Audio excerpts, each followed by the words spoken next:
Hi అండి. మనము కూరగాయలతో పాటు ఒక కట్ట కొత్తిమీర తీసుకొస్తే ఏం చేయాలా అని ఆలోచిస్తాం కదండీ.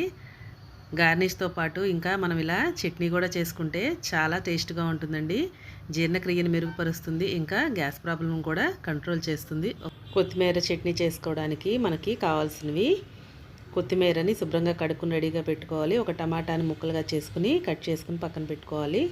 ఒక 7, 8 పచ్చిమిరపకాయలు, 2 రెమ్మలు చింతపండు, తగినంత ఉప్పు, జీలకర్ర, కరివేపాకు ఇవన్నీ సిద్ధంగా చేసుకుని పెట్టుకోవాలండి. తర్వాత స్టవ్ వెలిగించుకుని ఒక ప్యాన్ పెట్టుకుని అందులో కొంచెం ఆయిల్ వేసుకుని ముందుగా పచ్చిమిరపకాయలు కట్ చేసుకున్నవి నూనెలో వేసి వేయించుకోవాలి. ఆ తర్వాత కొన్ని టమాటా ముక్కలు అవి కూడా వేసుకుని చక్కగా వేగనివ్వాలి. ఆ తర్వాత ఆ రెండు వేగుతున్నప్పుడు కొంచెం చింతపండు, కొంచెం జీలకర్ర కూడా వేసి చక్కగా మగ్గనివ్వాలి. ఇవి ఇలా మగ్గిన తర్వాత శుభ్రం చేసుకున్న కొత్తిమీరను కూడా వేసుకుని చక్కగా దగ్గర పడేంత వరకు చక్కగా వేగనివ్వాలి.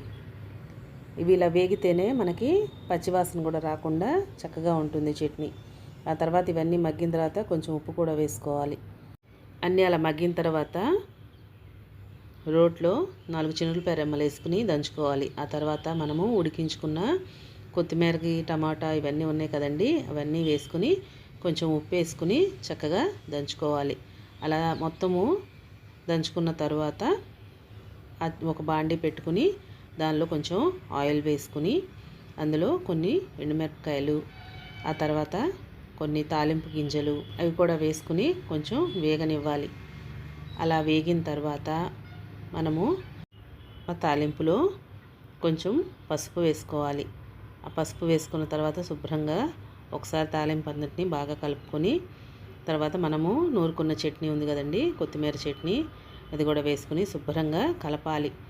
అందులో కొంచెం ఏదైనా పచ్చి ఉన్నా కూడా మొత్తం ఇలా వేయించడం వల్ల పచ్చివాసన మొత్తం పోతుంది. ఆ తర్వాత లాస్ట్కి కొంచెం కరివేపాకు వేసుకుని చక్కగా కలుపుకోవాలి.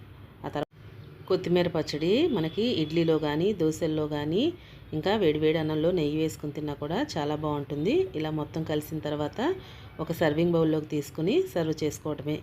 మీకు కనుక నచ్చితే కామెంట్ చేయండి, లైక్ చేయండి, షేర్ చేయండి, ఇంకా నా ఛానల్ని సబ్స్క్రైబ్ చేయండి. Thank you so much for watching. Thank you.